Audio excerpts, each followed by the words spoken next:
Bhagavad Gita second chapter వచ్చేసి సంఖ్యా యోగ అంటే ఆత్మ జ్ఞానం. అర్జునుడు ఒక వీరుడే కావచ్చు, కానీ ఈ క్షణంలో ఒక భయపడుతున్న సామాన్య మనిషి.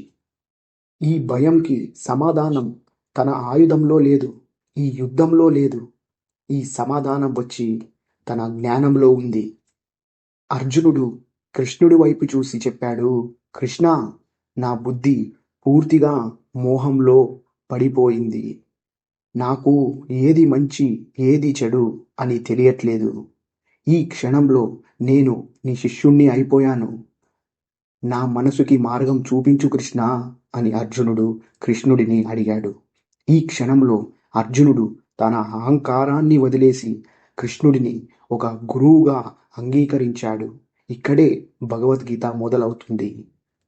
కృష్ణుడు శాంతంగా చెప్పాడు, అర్జున, నీ బాధ గొప్పది కాదు, కానీ నీ బాధకి కారణం అజ్ఞానం.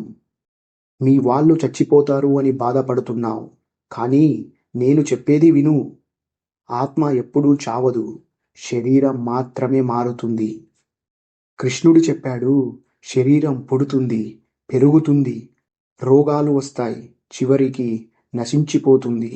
కానీ ఆత్మ పుట్టదు, చావదు, కాలిపోదు, తడిసిపోదు, నరికిన కూడా నశించదు. మనం చీరలు మార్చినట్టు ఆత్మ కొత్త శరీరం తీసుకుంటుంది. ఈ మాట విన్నాక అర్జుని గుండెల్లో ఒక వెలుగు. ఆ వెలుగు పేరే ధైర్యం.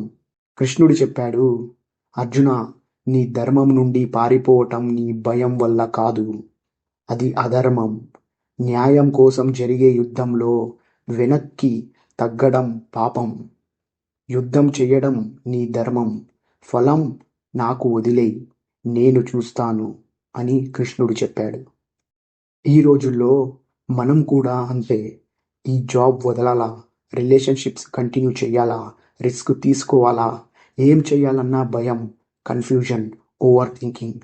అప్పుడు మనం కృష్ణుడి మాటల్ని గుర్తు తెంచుకుందాం.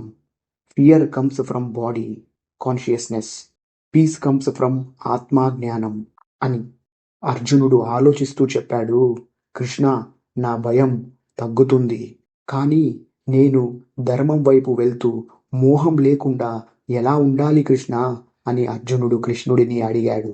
కృష్ణుడు నవ్వాడు. నెక్స్ట్ పార్ట్లో కర్మయోగం గురించి తెలుసుకుందాం. అంటే పనిలో బంధం ఎలా ఉండాలి అని నెక్స్ట్ వీడియోలో క్లియర్గా చూసుకుందాం.